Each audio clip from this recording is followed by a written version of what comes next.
नूह में सोमवार को जो हुआ वो किसी से छिपा नहीं है, लेकिन नूह के नल्लड़ गांव में क्या कुछ हुआ उसकी हकीकत भी अब हम आपके सामने बयां करेंगे। ये मंदिर नल्लड़ गांव का मंदिर पड़ता है। आसपास के इलाके की बात करें तो मुस्लिम बहुल क्षेत्र है, लेकिन उस मुस्लिम बहुल क्षेत्र में ये एक बहुत ही प्राचीन मंदिर है, प्राचीन शिवलिंग है। लेकिन बताया जा रहा है कि सोमवार को जब यहाँ पे शोभा यात्रा निकलती है, यहाँ से जल अभिषेक करके श्रद्धालु बाहर की ओर रवाना होते हैं, भंडारा करने जाते हैं, लेकिन इस बीच उन पर हमला होता है। विरोधियों के काफी प्रदर्शन का सामना करना पड़ता है। पंडित जी, आप उस दौरान मौजूद थे, कैसा मंजर था, कितने लोग थे, क्या कुछ हुआ था? जी, सबसे पहले तो मैं आपको बताना चाहूँगा इस मंदिर का वृत्तांत, इसके बारे में। आप इस समय नडेश्वर महादेव मंदिर में हैं, डिस्ट्रिक्ट नूह, विलेज नल्लड़ में यह स्थित है। ये मंदिर ये प्राचीन पांडवकालीन मंदिर है और यहाँ जो ये शिव मंदिर है, और ये शिव मंदिर में शिवलिंग जो आप इस समय खड़े हैं, ये साक्षात स्वयंभू प्रकट हैं। कहते हैं जब पांडवों को ज्ञातवास हुआ था तब भगवान कृष्ण के साथ उनका यहाँ आगमन हुआ था, तब से ये शिवलिंग साक्षात जो है स्वयंभू प्रकट है। और इस शिवलिंग के अंदर जो है पूरा शिव परिवार आकृतियाँ वगैरह बनी हुई है। और रही बात परसों सोमवार तक की, कि जो स्थिति थी बहुत अच्छी थी, कोई ऐसी परेशानी वाली बात नहीं थी श्रद्धालुओं की। सोमवार की घटना पे हम आते हैं, लेकिन जो शिव आकृति आपने बताई है, थोड़ा आप बताइए हमारे दर्शकों को किस तरह से। चलिए उसके बारे में मैं आपको बता देता हूँ। ये शिवलिंग जो है साक्षात स्वयंभू धरती से प्रकट है। इसमें जो कुछ आकृतियाँ बनी हुई हैं, पहले मैं आपको ये नागराज बताता हूँ।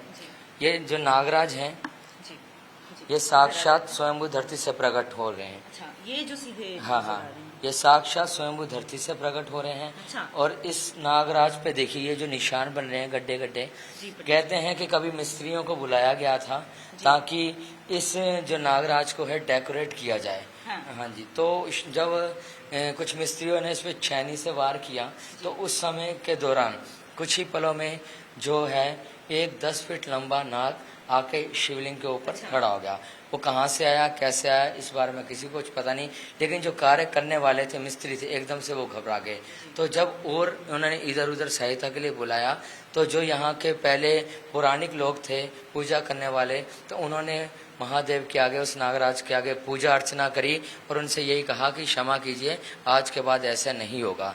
तो उसके बाद फिर इस शिवलिंग के ऊपर किसी ने कोई भी औजार वगैरह का इस्तेमाल नहीं किया। और इस शिवलिंग में और कुछ आकृतियां भी बन रही है, जैसे कि ये आप लाइन खींची देख रहे हैं व्हाइट वाली, ये जो है, हाँ, ये अभी मैंने इसके ऊपर चंदन लगाया है। ये जो है एक जनेऊ बना हुआ है, जनेऊ जो गले में धारण करते हैं, खुद जनेऊ बन जाता है। ये बना हुआ है जब से साक्षात स्वयं प्रकट हुए थे, तब से ही ये जनेऊ, ये नागराज और इतने आकृतियां जो हैं इसमें, उसके बारे में बता देता हूँ। ये मैंने नागराज के बारे में आपको बता दिया है। और ये जनेऊ जो है ये मैंने आपको दिखाया। इसमें त्रिशूल का निशान भी बन रहा है, उधर की साइड में आपको बताता हूँ। जैसे कि आप यहाँ देखेंगे, ये देखिए यहाँ जो ऐसे करके ये त्रिशूल का निशान बना हुआ है। ये इसलिए चंदन से आपको बता रहे हैं कि कोई थोड़ा सा श्रावण मास है तो लोगों का आना जाना लगा रहता है, दूध दही घी इत्यादि से इनका अभिषेक होता रहता है, तो इस वजह से थोड़ा थोड़ा सफ़ेद हो रहा है, तो इसलिए थोड़ा निशानी के लिए चंदन लगा दिया गया है। और एक आकृति पीछे शंकर भगवान की भी बन रही है। हाँ, शंकर भगवान की आकृति है जो साफ तौर पर नजर आ रही है। कई आकृति है, शंकर भगवान की आकृति है। तो इस तरीके से यहाँ शंकर भगवान की आकृति बनी हुई है। यहाँ नीचे लाइनिंग है, वहाँ गंगा की धारा बनी हुई है। यहाँ गणेश भगवान जी की धारा कौन सी है सर? ये लाइनिंग देखेंगे, ये लाइनिंग जो है यहाँ से स्टार्ट होकर यहाँ गंगा की धारा, गंगा जी की धारा है। ये गणेश जी की आकृति है जी, ये गणेश भगवान की आकृति है। और ये गणेश भगवान जी की एक दंत की आकृति है। ये माता है, ये आँख है, ये सूंड है। इस तरीके से आकृतियाँ जो हैं इसमें बनी हुई हैं, क्योंकि ऐसा है, मैंने आपको पहले बताया कि श्रावण मास में दूध दही इत्यादि से इनका अभिषेक होता है, तो इस वजह से थोड़ा वाइट हो रहे हैं, तो प्रॉपर नहीं देख पा रहे, लेकिन मैंने आपको थोड़ा सा जैसे मोटा मोटा समझा दिया। और ये शिवलिंग देखने में एक सामान्य लगते हैं, लेकिन जब भी इनका आकार देखते हैं तो कभी एक सामान्य नहीं मिलता। तो इतना महत्व है, काफी प्राचीन शिवलिंग है, प्राचीन मंदिर है, इसीलिए इस जगह को चुना गया। शोभा यात्रा की शुरुआत होती है, लेकिन अचानक से उस दिन सोमवार को क्या कुछ होता है? क्या जानबूझ करके इसी जगह को टारगेट किया गया था? क्योंकि शोभा यात्रा से श्रद्धालु यहाँ से निकल रहे थे, प्राचीन मंदिर था, श्रावण मास का महीना चल रहा है। देखिए बात ऐसी है कि इस बारे में तो कोई भी नहीं जानता था। हम क्या आसपास वाले भी नहीं जानते थे। लेकिन ये जो भी हुआ अचानक ही हुआ, इसके बारे में हमें कोई नॉलेज नहीं। पहली बात तो हमारा बाहर का कोई मतलब ही नहीं है। हमारा जो मेन कार्य है महादेव की सेवा करना, सुबह शाम पूजा अर्चना करना है। लेकिन श्रद्धालुओं की काफ़ी भीड़ लगातार कंटिन्यू उस समय सुबह से लेके ठीक दोपहर 2 बजे तक कम से कम 5 से 6 हजार तक श्रद्धालु यहाँ दर्शन करने के लिए महादेव के दरबार में आ चुके थे। विशाल भंडारे का आयोजन भी था, खूब भीड़ लगी हुई थी। लेकिन यहाँ से जब एक शोभा यात्रा आई तो शोभा यात्रा के अनुसार और भीड़ बढ़ गई। और उस समय जब यहाँ से वो दर्शन करने के लिए आगे के लिए बढ़ी तो आगे कितनी आगे जाके क्या हुआ इसके बारे में तो पता नहीं। लेकिन इतना था कि बाहर जाने के बाद थोड़ी स्थिति गंभीर होगी। दोपहर के कितने बजे का समय होगा? तकरीबन ये कोई 2-2:30 बजे का समय है जी। तो ये भी बताया जा रहा है कि उसके बाद श्रद्धालु अपनी जान को बचाते हुए मंदिर की तरफ आते हैं और करीब 2,500 की संख्या में यहाँ पे श्रद्धालु रहते हैं, फंस जाते हैं। हाँ जी, बाहर का माहौल खराब देखने की वजह से उन्होंने यहीं आना उचित समझा, क्योंकि महादेव दरबार हैं। आप देख सकते हैं कि ये काफ़ी लंबा चौड़ा इनका प्रांगण है, काफ़ी लंबा रास्ता भी है, मतलब अंदर काफ़ी जगह है। तो 2-2,500 लोग समथिंग इस मंदिर में आ गए ताकि उन्हें रक्षित होने के लिए एक सही उचित स्थान मिल जाए। तो प्रशासन द्वारा भी उन्हें रक्षित करा गया और स्थिति एकदम हैंडलिंग कर ली गई। उस दौरान तो देखिए प्रशासन की टीम उस दौरान तो मौजूद नहीं थी जब ये हिंसा होती है, जब लोग भाग के आते हैं श्रद्धालु। तो उस दौरान क्या जो प्रदर्शनकारी है वो उनके पीछे आते हैं और क्या मंदिर को भी टारगेट करते हैं? देखिए जो भी हुआ यहाँ से तकरीबन 1.5-2 किलोमीटर की दूरी पे हुआ। मंदिर तक जो शरारती तत्व हैं उन्होंने आने की कोशिश नहीं करी। फिर प्रशासन भी खड़ा था तो वो अंदर आ नहीं पाए। तो जो भी हुआ मंदिर के कोई 1-1.5 किलोमीटर बाहर ही। आपका कहना है कि जितने भी प्रदर्शनकारी थे 3 से 4 किलोमीटर पहले दूर जो है वो जाते हैं श्रद्धालु यहाँ से, उसके बाद वहाँ पे प्रदर्शनकारियों का विरोध का सामना करना पड़ता है, जान बचा करके यहाँ आते हैं, लेकिन उनके पीछे कोई प्रदर्शनकारी नहीं आते? नहीं, यहाँ तक कोई नहीं आया, क्योंकि प्रशासन को इस बारे में इन्फॉर्मेशन दे दी गई थी, सूचना दे दी गई थी।